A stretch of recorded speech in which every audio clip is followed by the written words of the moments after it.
hello guys, welcome back to my YouTube channel Nitin Rohila Vlogs with a new video related to biometric process. आज की हम इस video में biometric के बारे में फुल डिटेल में बात करेंगे कि हमें कौन कौन से डॉक्यूमेंट्स हैं वो बायोमेट्रिक के दिन रिक्वायर होते हैं और इसमें कौन कौन सी प्रोसेस होती है, कितना टाइम लगता है, इस बारे में हम इस वीडियो में फुल डिटेल में बात करेंगे। आप इस वीडियो को लास्ट तक ज़रूर देखें और अगर आप मेरे चैनल पर नए हैं तो प्लीज़ मेरे चैनल को सब्सक्राइब कीजिए, वीडियो को लाइक कीजिए ताकि मैं और अच्छी अच्छी इंफॉर्मेटिव वीडियो आपके लिए बना सकूं।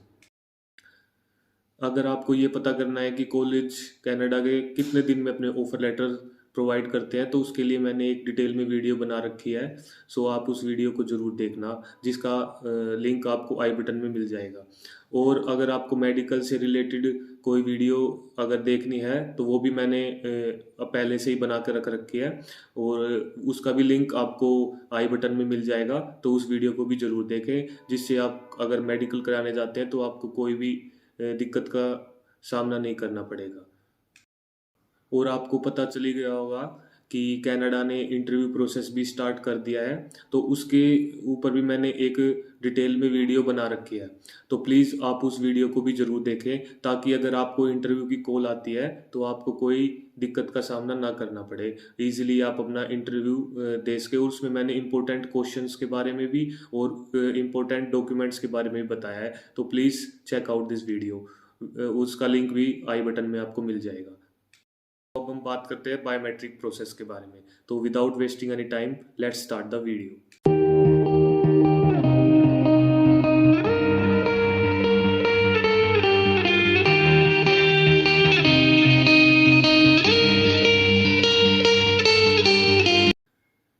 कई स्टूडेंट्स का ये डाउट होता है कि हम बायोमेट्रिक कब बुक करवा सकते हैं। तो जैसे ही हम ऑफर लेटर आ जाता है उसके बाद हम अपनी फ़ीस पे कर देते हैं, जीआईसी पे कर देते हैं, हम अपना मेडिकल करवा देते हैं और हम फाइल लॉन्च करते हैं। उसके बाद में हमारे पास एक बीआईएल आता है, उसके बाद हम अपनी बायोमेट्रिक है जो बुक करवाते हैं। आप आईआरसीसी की वेबसाइट पर जाकर इजीली अपनी जो बायोमेट्रिक की अपॉइंटमेंट है वो बुक करवा सकते हैं और अराउंड 1 वीक में आपको जो अपनी जो अपॉइंटमेंट है वो मिल जाती है। तो अब बात करते हैं कि मैंने अपनी जो बायोमेट्रिक है वो कहाँ करवाई थी। तो मैंने जो अपनी बायोमेट्रिक थी वो new Delhi Shivaji metro station, वहाँ पर वीएफएस है, वहाँ पर मैंने अपनी जो बायोमेट्रिक करवाई थी। फ्रेंड्स, अब बात करते हैं डॉक्यूमेंट्स की कि वहाँ पर कौन कौन से जो डॉक्यूमेंट्स हैं वो रिक्वायर होते हैं जब आप बायोमेट्रिक कराने के लिए जाते हैं। फ्रेंड्स, जो नंबर 1 डॉक्यूमेंट है वो है आपका बायोमेट्रिक अपॉइंटमेंट लेटर। जब आपने आईआरसीसी की वेबसाइट से बायोमेट्रिक अपॉइंटमेंट बुक किया होगा तो उस टाइम पर आपको एक बायोमेट्रिक अपॉइंटमेंट लेटर मिला होगा जिस पर आपकी पूरी डिटेल लिखी होती है और आपका अपॉइंटमेंट टाइम और अपॉइंटमेंट डेट लिखी होती है। तो वो आपको अपने साथ ही लेके जाना है, उसके बिना आपकी एंट्री है वो सेंटर के अंदर नहीं होगी। Now second document is biometric instruction letter. जब आपने अपना अपॉइंटमेंट कंफर्म किया होगा आईआरसीसी की वेबसाइट पर तो अब तब आपको ये डॉक्यूमेंट्स आपको मिला होगा, तो ये डॉक्यूमेंट भी आपको प्रिंट करा कर लेकर जाना है। नाउ थर्ड डॉक्यूमेंट है वो है आपका ओरिजिनल पासपोर्ट। आपको ओरिजिनल पासपोर्ट आपको अपने साथ लेकर जाना है, इसके बिना आपका कोई भी जो प्रोसेस है वो स्टार्ट ही नहीं होगा। It is very compulsory. Number 4 document है वो आपका कंसेंट फॉर्म। तो वो भी आपको अपना जो कंसेंट फॉर्म है वो भी फिल कर कर और उस पर आपकी साइंस वगैरह और आपकी सारी डिटेल भरी जाती है, तो उसको भी आपको फिल करके वहाँ पर लेकर जाना होता है।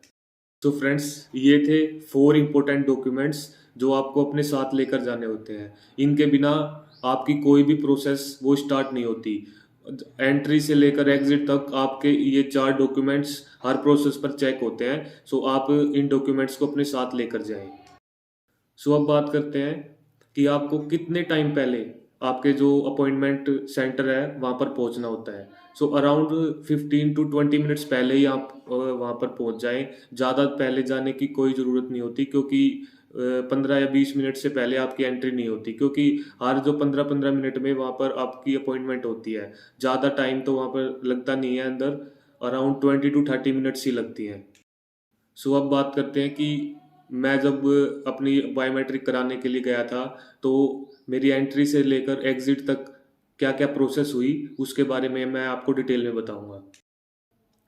सो फर्स्टली जब आप एंट्री करने के लिए लाइन में लगते हैं, तो वहाँ पर गार्ड खड़ा होता है। वो आपसे आपका बायोमेट्रिक का जो अपॉइंटमेंट लेटर है वो माँगता है। वो उस पे आपकी जो अपॉइंटमेंट टाइम है और डेट है वो देखता है, और उनके पास एक फॉर्म होता है, उसके ऊपर वो टिक कर देते हैं।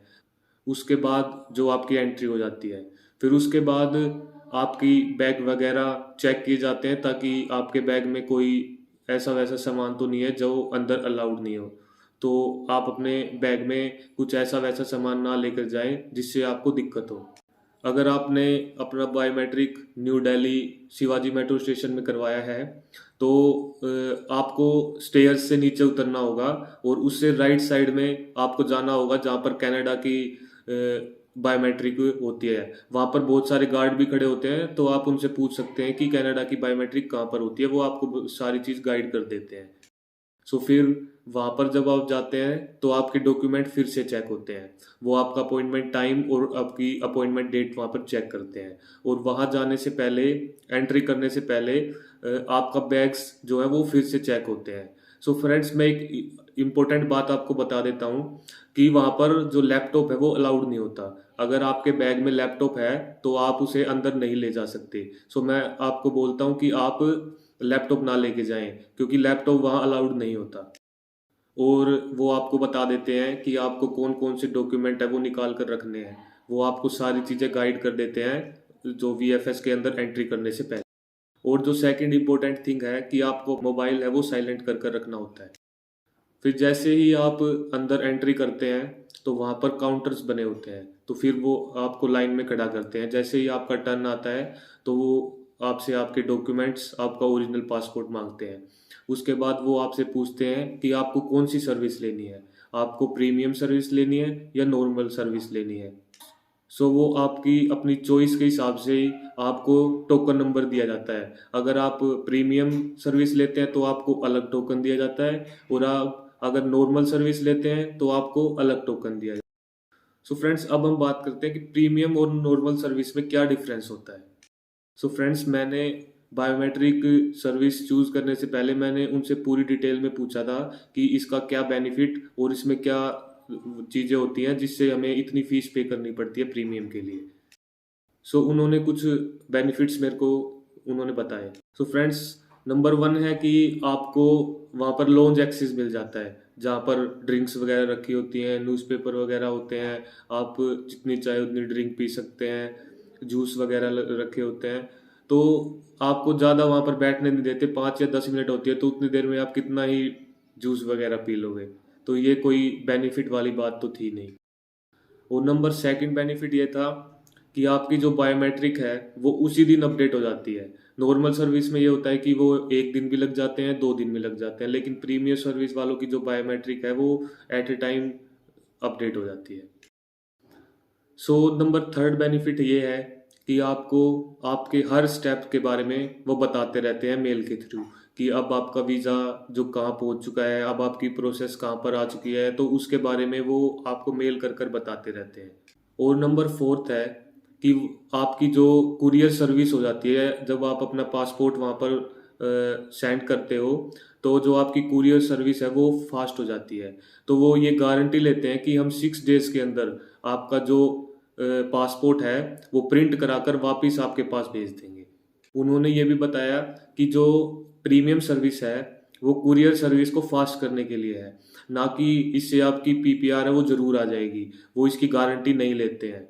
सो अब हम बात करते हैं नॉर्मल सर्विस के बारे में। तो नॉर्मल सर्विस में आपको कोई भी फ़ी पे करने की ज़रूरत नहीं होती, वो बिल्कुल फ्री ऑफ कॉस्ट होती है। प्रीमियम सर्विस में जो आपका बायोमेट्रिक है वो 15 टू 20 मिनट्स में हो जाता है, और नॉर्मल सर्विस में वो 20 टू 30 मिनट्स में हो जाता है। बस 5 टू 10 मिनट्स का डिफरेंस होता है। और नंबर थर्ड है कि इसमें आपकी जो बायोमेट्रिक है वो अपडेट उसी दिन भी हो सकती है, उसमें 2 दिन भी, 3 दिन भी, 4 दिन भी लग सकते हैं। इसकी कोई गारंटी नहीं होती है। सो फ्रेंड्स, अब बात करते हैं कि किसको नॉर्मल सर्विस लेनी चाहिए और किसको प्रीमियम सर्विस लेनी चाहिए। अगर आप टाइम से अपनी सारी जो प्रोसेस कंप्लीट कर रहे हैं और आपके पास पूरा टाइम है तो आप नॉर्मल सर्विस ही लीजिए, क्योंकि आपके पास फुल टाइम है, टाइम की कोई बाउंडेशन नहीं है, तो आप नॉर्मल सर्विस ले सकते हैं। मैंने जैसे मेरा जो इनटेक था वो जनवरी इनटेक था, और मैंने जो अपनी 2 to 3 मंथ्स पहले बायोमेट्रिक करवाई थी, तो मेरे पास कोई भी टाइम का बाउंडेशन नहीं था, तो मैंने नॉर्मल सर्विस ही ली थी।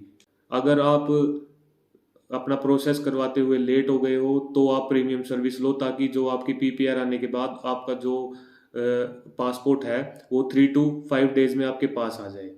और नॉर्मल सर्विस में ये होता है कि जो आपकी जो कुरियर सर्विस में जो आपका जो पासपोर्ट प्रिंट होने के लिए जाता है, तो उसमें आपको 15 to 20 डेज लग जाते हैं। सो उसके बाद जैसे ही आप अपनी बायोमेट्रिक सर्विस चूज करते हैं, उसके बाद वो आपको एक टोकन नंबर और एक स्लिप देते हैं, जिसको लेकर आप अंदर जाते हैं।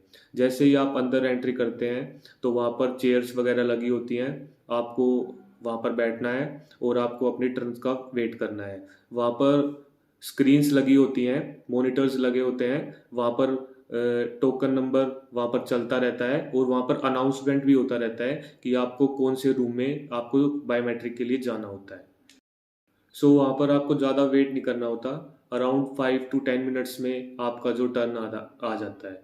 जैसे ही आपकी जो टोकन नंबर का अनाउंसमेंट होता है, तो आपको बायोमेट्रिक के लिए एक रूम में जाना होता है। वहाँ पर वीएफएस का स्टाफ बैठा होते हैं, तो वहाँ पर आपकी जो बायोमेट्रिक होती है। सो जैसे ही आप रूम के अंदर एंट्री करते हैं तो वो आपसे आपके डॉक्यूमेंट ले लेते हैं, और आपको कंसेंट फॉर्म पढ़ने के लिए बोलते हैं, क्योंकि वो आपको पढ़ना बहुत ज़रूरी होता है। वहाँ पर सभी क्या कहते हैं वीडियो रिकॉर्डिंग होती रहती है, तो कंसेंट फॉर्म वहाँ पे पढ़ना बहुत ज़्यादा कंपलसरी होता है। फिर उसके बाद वो आपको अपने दोनों हैंड्स ऐसे करके आपको कैमरे के अंदर दिखाने होते हैं।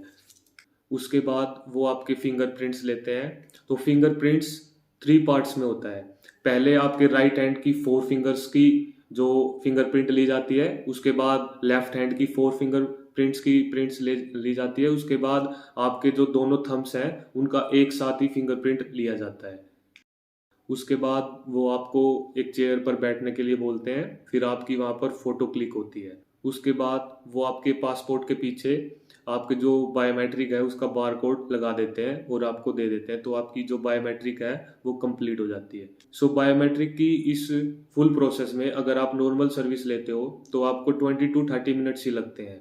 सो आई होप सो फ्रेंड्स, आपको ये मेरी वीडियो बहुत अच्छी लगी होगी। मैंने एंट्री से लेकर एग्जिट तक बायोमेट्रिक की फुल प्रोसेस आपके साथ शेयर की, ताकि अगर आप बायोमेट्रिक देने जाते हैं तो आपको कोई भी दिक्कत ना हो।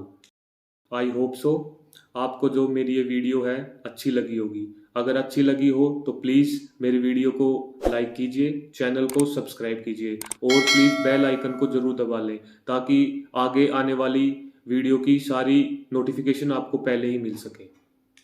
तो फ्रेंड्स, आज के लिए इतना ही। Till then, take care, bye bye. मिलते हैं नई वीडियो के साथ जल्दी। Thank you very much.